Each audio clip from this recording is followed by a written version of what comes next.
मगर नदी किनारे एक अजीब सी आवाज गूंज रही थी। वो थी गधे की आवाज। ओ चंदा मामा, तुम तो बहुत सुंदर हो, पर मैं भी कुछ कम नहीं हूँ। देखो, मैं भी सफेद हूँ, बस थोड़ा ज्यादा समझदार हूँ।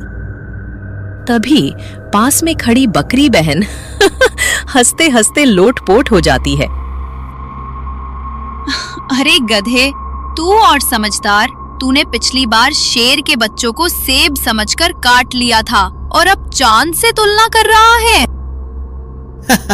अरे वो गलती से हुआ था बकरी बहन, वो बच्चे गोल मटोल थे, मैंने सोचा फल होंगे। वैसे भी गलती करना तो महानता की निशानी होती है ना। दोनों हंसते हैं। तभी आसमान में एक हल्की सी चमक फैलती है, जैसे कोई तारा टूटकर धरती पर आ रहा हो। हवा में एक मीठी खुशबू भर जाती है। गधे, ये क्या हो रहा है? ये चमक, ये हवा, कहीं तूने फिर कुछ गड़बड़ तो नहीं की? नहीं बहन, ये तो जैसे कोई फरिश्ता उतर रहा हो, वैसा लग रहा है। और सच में एक उजली, सुंदर, प्रकाशमयी फरिश्ता धीरे धीरे उनके सामने उतरती है। उसकी आंखों में करुणा और मुस्कान में जादू। उसका नाम था आर्या। डरो मत प्राणियों, मैं किसी को नुकसान नहीं पहुंचाती। मैं स्वर्ग से आई हूँ, बस इस धरती की सुंदरता देखने के लिए। मतलब सच में स्वर्ग होता है और वहां तुम्हारे जैसे सुंदर फरिश्ते रहते हैं?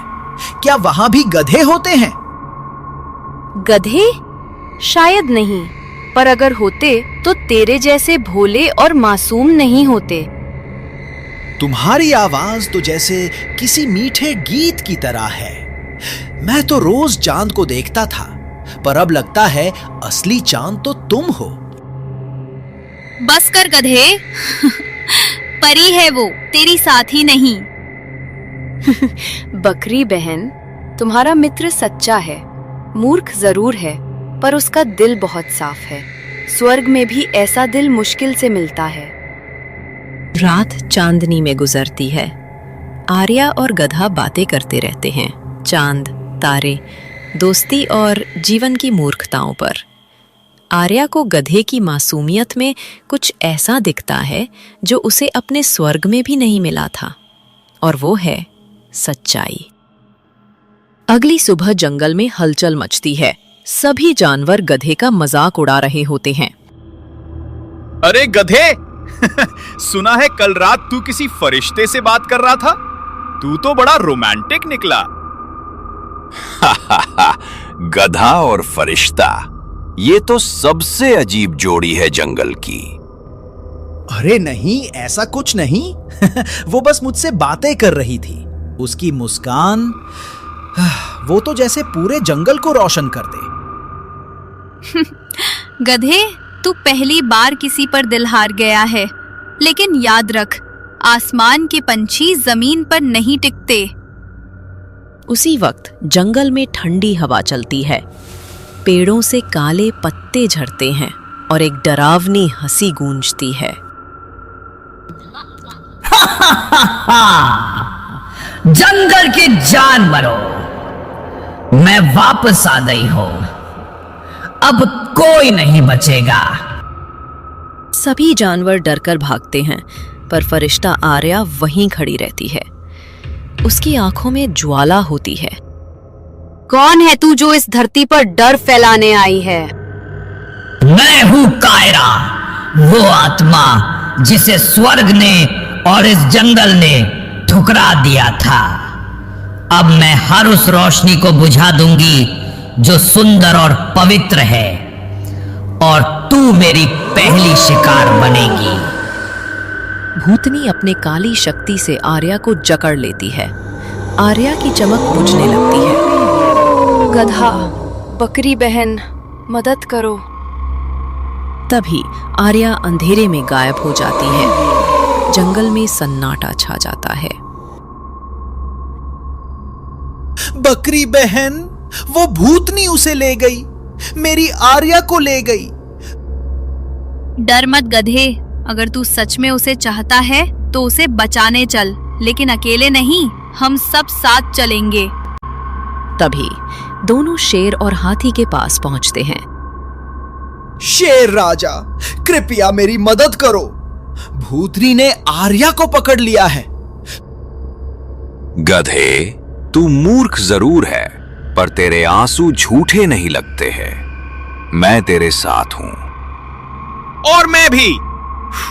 उस भूतनी का आतंक अब खत्म होगा। चलो सब, अब डरने का वक्त नहीं, आज एक गधा ही हमारा नायक बनेगा। चारों मिलकर जंगल के सबसे अंधेरे हिस्से की ओर निकलते हैं। हवा में ठंड और चारों ओर सन्नाटा। बकरी बहन, मुझे डर लग रहा है।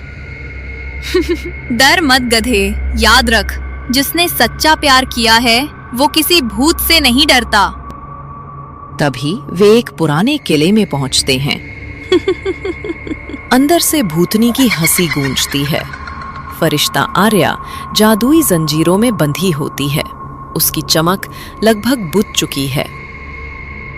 अब कोई नहीं जो तुझे छुड़ा सके फरिश्ते, अब तेरी मौत निश्चित है। तभी अचानक दरवाजा टूटता है। गधा, शेर, हाथी और बकरी अंदर घुसते हैं। छोड़ दे उसे, वरना तेरी ये काली दुनिया में हिला कर रख दूंगा। तू एक गधा मुझे धमकी दे रहा है। पहले मुझसे लड़, फिर गधे तक पहुंचना। शेर भूतनी पर झपटता है, हाथी दीवारें तोड़ देता है, बकरी आर्या की जंजीरें तोड़ने लगती है। डर मत बहन, हम तुझे छुड़ा कर रहेंगे। तुम सबकी दोस्ती ही मेरी शक्ति है। भूतनी एक जादू का गोला फेंकती है। गधा उसे बीच में रोक लेता है। ओह, उसे गहरी चोट लगती है। नहीं गधे, मत कर ऐसा।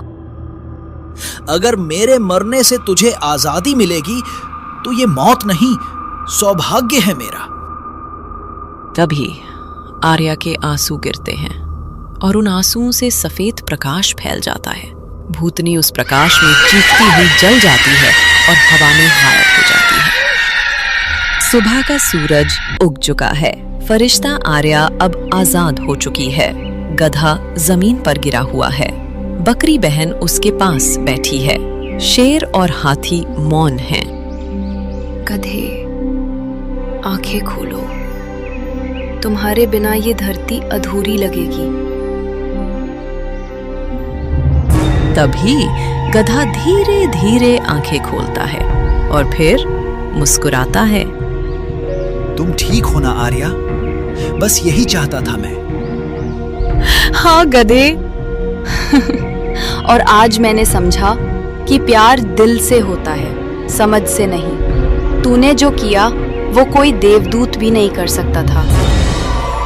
वाह गधे, अब तू सच में हीरो बन गया। मूर्ख गधा, आज जंगल का सबसे बहादुर बन गया। और हमने सीखा, सबसे सच्चा दिल ही सबसे शक्तिशाली होता है। आर्या अपने पंख फैलाती है और फिर जाने लगती है, लेकिन तभी वो रुक जाती है। गधे, मुझे स्वर्ग लौटना होगा, लेकिन मेरा दिल यहीं रहेगा, तुम्हारे इस मासूम दिल में। वो गधे के माथे को छूती है और फिर तभी एक उजाला फैलता है जो पूरे जंगल को चमका देता है और फिर वो गायब हो जाती है।